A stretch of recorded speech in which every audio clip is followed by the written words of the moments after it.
नमस्कार दोस्तों, आधार study YouTube channel में आपका स्वागत है। दोस्तों, आधार स्टडी यूट्यूब चैनल पर राजस्थान जीके की वन लाइनर की कक्षाएं हैं जिनका ये अगला भाग है। दोस्तों, इन कक्षाओं में हम 10 क्वेश्चन करते हैं और इन 10 क्वेश्चन को बहुत ही डिटेल से समझते हैं, क्योंकि एग्जाम में हो सकता है एग्जैक्ट क्वेश्चन ना आकर उससे आसपास की इंफॉर्मेशन के ऊपर क्वेश्चन पूछा जाए। तो इस स्थिति में आपको ये सेशन बहुत ही उपयोगी साबित होगा। ये क्वेश्चन जो है वो Patwar, Rajasthan police, REET, high court और अन्य कॉम्पिटिटिव एग्जामों के लिए बहुत ही उपयोगी साबित होंगे। तो दोस्तों, आज के सेशन को शुरू करते हैं।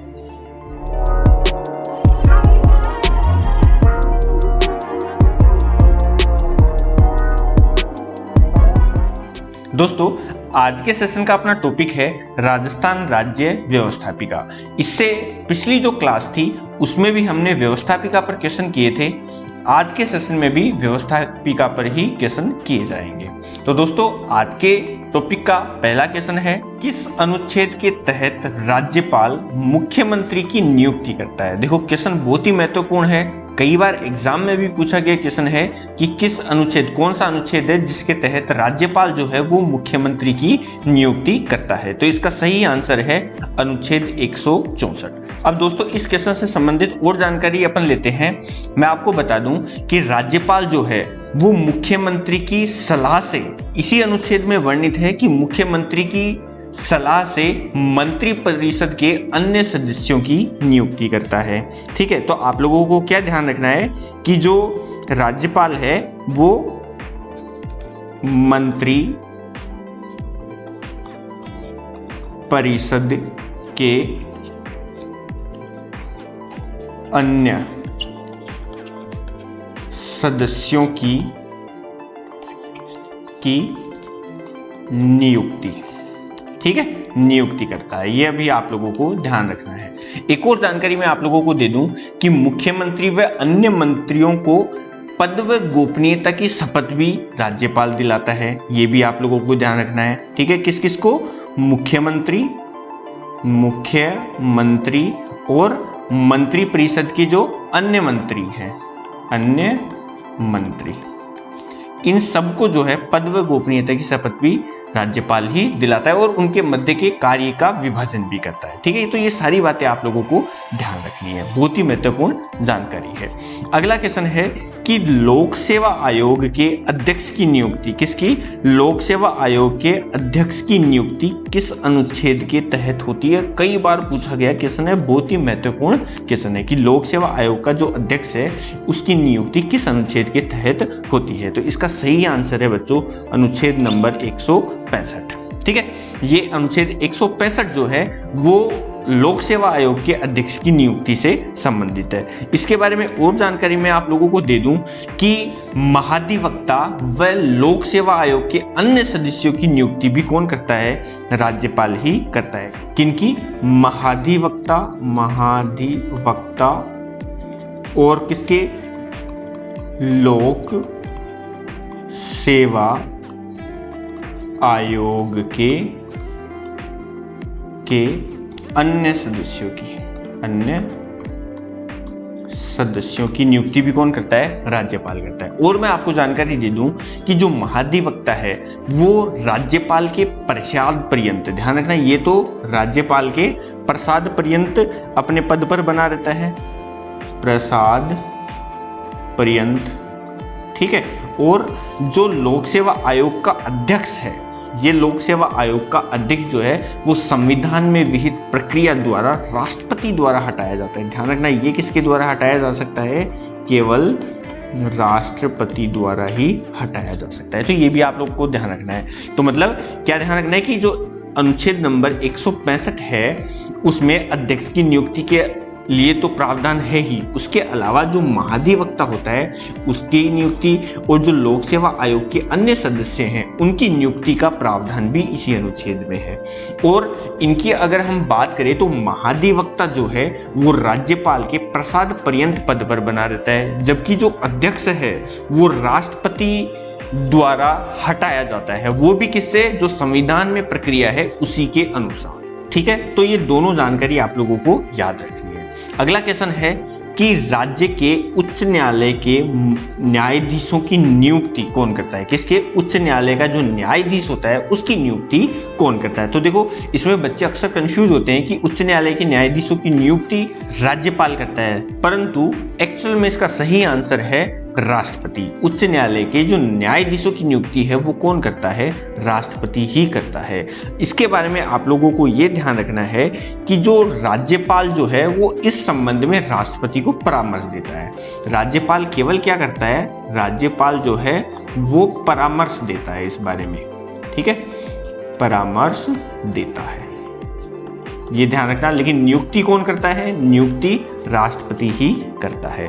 अगला क्वेश्चन है कि राज्यों की सभी विश्वविद्यालयों का कुलपति कौन होता है? क्या क्वेश्चन है कि जो भी राज्य हैं उनके जितने भी विश्वविद्यालय हैं उनका कुलपति कौन होता है? तो ध्यान रखना, इनका कुलपति कौन होता है? राज्यपाल ही होता है। मतलब जितने भी विश्वविद्यालय हैं उनमें केवल उप कुलपति होता है। कौन होता है? उप कुलपति। ध्यान रखना, यह आप लोगों को पता है, आपने वाइस चांसलर सुना होगा, तो वाइस चांसलर जो है वो किसको कहा जाता है? उप कुलपति को ही कहा जाता है, ठीक है। और राज्यपाल जो है वो इन उप कुलपतियों की नियुक्ति करता है, ठीक है, नियुक्ति कौन करता है? राज्यपाल करता है। यह आप लोगों को ध्यान रखना है। अगला क्वेश्चन है कि राज्य निर्वाचन आयुक्त, ध्यान रखना क्या क्वेश्चन है? राज्य निर्वाचन आयुक्त की नियुक्ति किस अनुच्छेद के तहत होती है? किसकी? राज्य निर्वाचन आयुक्त जो है उसकी नियुक्ति किस अनुच्छेद के तहत होती है? तो इसका सही आंसर है अनुच्छेद 243 तय। कौन सा? अनुच्छेद 243 तय। या फिर ये अक्सर लिखा हुआ मिल जाता है अनुच्छेद 243 के से भी लिखा हुआ मिल जाता है, एक ही बात है, ठीक है, यह आप लोगों को याद रखना है। इसके अलावा मैं और जानकारी दे दूं कि राज्य का जो वित्त आयोग है उसकी नियुक्ति जो है वो भी अनुच्छेद 243 के तहत ही होती है। लेकिन अनुच्छेद 243 इसको अपन झ से लिखते हैं, ठीक है, 243 झ या 243 आई से इसको लिखा जाता है। किसकी? वित्त आयोग। इसको पूरा लिख देता हूं मैं, राज्य वित्त आयोग। इसकी जो नियुक्ति है वो इस अनुच्छेद के तहत होती है, आप लोगों को ध्यान रखना है। और इनकी जो नियुक्ति है, सेवा शर्तें हैं, पदावधि है, इनका निर्धारण कौन करता है? राज्यपाल। कौन कौन सी स्थितियों का निर्धारण करता है? एक तो इनकी नियुक्ति का, ठीक है, ये बहुत ही महत्वपूर्ण जानकारी है, आप लोगों को ध्यान होना चाहिए। एक तो नियुक्ति का, दूसरा सेवा शर्तें की ये क्या, कि इनकी क्या सेवा शर्तें रहेंगी, ठीक है, सेवा शर्तें, शर्तों का। और जो अगला भाग है वो है, और अगला काम जो पदावधि, इनकी पदावधि कितनी रहेगी, इन सब का निर्धारण कौन करता है? इन सब का निर्धारण करता है राज्यपाल। ये आप लोगों को ध्यान रखना है, ठीक है, महत्वपूर्ण जानकारी है।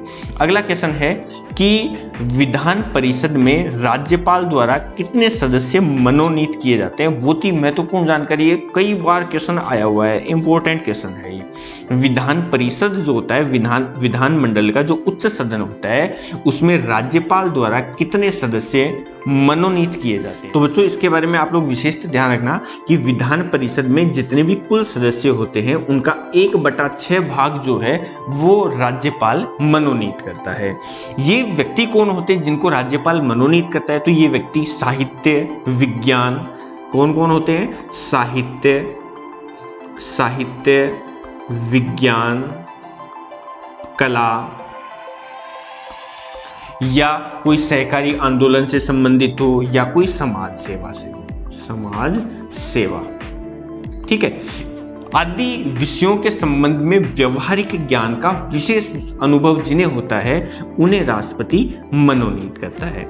और इसके बारे में जो जानकारी है वो संविधान के अनुच्छेद 171, ठीक है, और इसकी अनुच्छेद 171 3 ये अनुच्छेद है, इस अनुच्छेद के तहत इन सदस्यों को मनोनीत किया जाता है। इसकी जानकारी इस अनुच्छेद में वर्णित है, तो ये आप लोग विशेषतः ध्यान रखना। तो बच्चों ये जो अपने क्वेश्चन है बहुत ही महत्वपूर्ण क्वेश्चन है, या आप लोग अगर पटवार की तैयारी कर रहे हो तो आप लोग पटवार के पुराने पेपर देखना, इस टॉपिक से बहुत क्वेश्चन पूछे गए हैं, तो आप लोगों को बहुत ही उपयोगी साबित होंगे। आप लोगों को इनका PDF चाहिए तो ये वीडियो आने के अगले दिन आप लोगों को ये पीडीएफ जो है वो हमारे टेलीग्राम चैनल पर मिल जाएगा, जिसका लिंक आप लोगों को डिस्क्रिप्शन में मिल जाएगा। ठीक है बच्चों, तो आज के सेशन का अपना अगला क्वेश्चन है कि राज्यों में राष्ट्रपति शासन, ध्यान रखना, राज्यों में राष्ट्रपति शासन जो है वो किस अनुच्छेद के अंतर्गत होता है, ये विशेषता आप लोगों को ध्यान रखना है। ठीक है, तो राज्यों में जो राष्ट्रपति शासन है वो अनुच्छेद कौन सा है, अनुच्छेद 356 के अंतर्गत या 356 के तहत होता है। इसके बारे में मैं और जानकारी आप लोगों को दे दूं कि राज्यों में संवैधानिक संकट, राजनीतिक अस्थिरता या किसी कारण से संवैधानिक तंत्र की असफलता की स्थिति उत्पन्न होने पर राज्यपाल जो है वो क्या करता है, राष्ट्रपति को अपना प्रतिवेदन प्रस्तुत करता है। कौन कौन सी स्थितियों में, तो वो स्थितियां मैं लिख देता हूं बच्चों। स्थितियां हैं, एक तो है संवैधानिक संकट, क्या है, संवैधानिक संकट। ठीक है, एक तो ये ध्यान रखना, संवैधानिक संकट। दूसरा है राजनीतिक अस्थिरता, राजनीतिक अस्थिरता। ठीक है, ये भी आप लोग ध्यान रखना, या किसी कारण से संवैधानिक जो तंत्र होता है उसकी असफलता हो। ऐसी स्थिति में राज्यपाल जो है वो राष्ट्रपति को अपना प्रतिवेदन प्रस्तुत करता है। इसके आधार पर जो है वो राष्ट्रपति आवश्यक समझे जाने पर अनुच्छेद 356 के तहत राज्य में राष्ट्रपति शासन लागू कर सकता है। और इस स्थिति में जो राज्यपाल है वो संघीय अभिकर्ता, ये शब्द आप लोग ध्यान रखना, संघीय अभिकर्ता के रूप में कार्य करता है। ठीक है, कौन करता है, संघीय अभिकर्ता के रूप में राज्यपाल कार्य करता है, राज्यपाल। ठीक है, तो ये आप लोगों को विशेषतः ध्यान रखना है। अगला क्वेश्चन है बच्चों कि विधानसभा को भंग करने का अधिकार राज्यपाल को किस अनुच्छेद से प्राप्त होता है। विधानसभा को भंग करने का अधिकार राज्यपाल को जो है वो किस अनुच्छेद से प्राप्त होता है। बहुत ही महत्वपूर्ण क्वेश्चन है, कई बार पूछा गया क्वेश्चन है। तो बच्चों ये जो क्वेश्चन है इसका आंसर है अनुच्छेद 174। कौन सा, अनुच्छेद 174। ठीक है, अब इसके बारे में मैं और जानकारी आप लोगों को दे देता हूं कि राज्यपाल को जो है विधानसभा का सत्र बुलाने, ठीक है, सत्र बुलाने, इसके अलावा सत्रावसान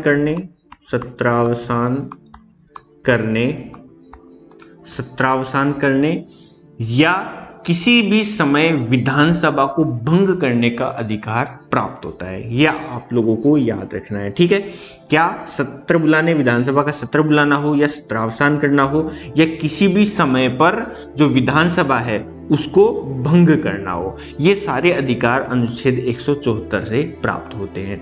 इसके अलावा राज्यपाल जो है वो विधानमंडल के दोनों सदनों को संयुक्त या पृथक पृथक संबोधित कर सकता है। और इसका जो वर्णन है वो अनुच्छेद 175 में है। ये आप लोगों को याद रखना है, ये विशेषता ध्यान रखना है। ठीक है, 174 का काम तो ये है, और जो अनुच्छेद 175 में वर्णित है वो क्या है, फिर से बता रहा हूं मैं कि विधानमंडल के दोनों सदन, कौन से, विधानसभा और विधान परिषद को संयुक्त रूप से या पृथक पृथक संबोधित कर सकता है। तो ये विशेषता आप लोगों को ध्यान रखना। अगला क्वेश्चन है कि नए कानून को राज्यपाल द्वारा स्वीकृति, ध्यान रखना, नया कानून जो होता है उसको राज्यपाल द्वारा स्वीकृति किस अनुच्छेद के अंतर्गत मिलती है। ठीक है, तो बच्चों इसका सही आंसर है अनुच्छेद 200। इसके बारे में भी और जानकारी मैं दे देता हूं कि इस अनुच्छेद के तहत विधानमंडल द्वारा पारित कोई भी विधेयक जो है वो तब तक कानून का रूप धारण नहीं करता है जब तक कि राज्यपाल उसे स्वीकृति नहीं देता। फिर से बता रहा हूं कि विधानमंडल द्वारा, विधानसभा या विधान परिषद द्वारा कोई भी अगर विधेयक है वो तब तक कानून नहीं बनता जब तक कि राज्यपाल उसे स्वीकृति नहीं देता।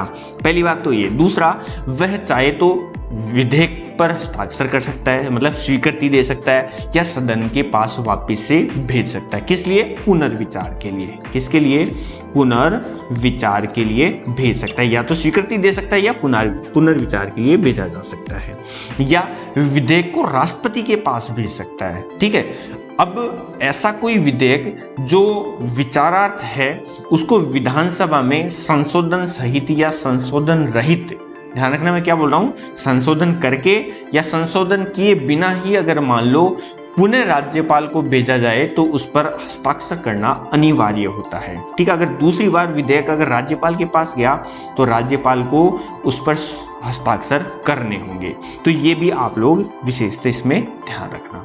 अगला क्वेश्चन है कि किस विधेयक को राज्यपाल पुनर्विचार के लिए वापस नहीं भेज सकता। बहुत ही महत्वपूर्ण क्वेश्चन है। ठीक है, जैसे अनुच्छेद 200 में तो जो विधेयकों पर पुनर्विचार के लिए भेजा जा सकता है राज्यपाल द्वारा वो वर्णित है। इसमें क्या है, किस विधेयक को पुनर्विचार के लिए नहीं भेज सकता। बहुत ही महत्वपूर्ण क्वेश्चन, कई बार पूछा गया क्वेश्चन है। तो ये केवल फैक्ट है, आप लोग ध्यान रखना। वित्त विधेयक जो होता है, कौन सा विधेयक, वित्त विधेयक जो भी होते हैं उनको राज्यपाल पुनर्विचार के लिए वापस नहीं भेज सकता। तो बच्चों ये आज के अपने 10 क्वेश्चन है, बहुत ही महत्वपूर्ण क्वेश्चन है। आप लोगों को कैसे लगे कमेंट के माध्यम से मुझे ज़रूर बताना। आप लोग अगर पटवार, ध्यान रखना मैं हर बार बोल रहा हूँ, अगर आप लोग पटवार की तैयारी कर रहे हैं तो ये सेशन आप लोगों के लिए बहुत ही उपयोगी साबित होने वाला है। आप लोग पुराने पेपर उठा के देखना, इस टॉपिक से कई सारे क्वेश्चन पूछे गए हैं। तो आप लोगों को मैं यही सलाह देता हूँ कि ये जो सेशन है 10-15 मिनट का सेशन होता है, आप लोग इसको जरूर अटेंड किया और अच्छा लगे तो अपने दोस्तों के साथ भी इसे शेयर किया करो। ठीक है बच्चों, तो आज के लिए इतना ही, मिलते हैं नेक्स्ट क्लास में। धन्यवाद।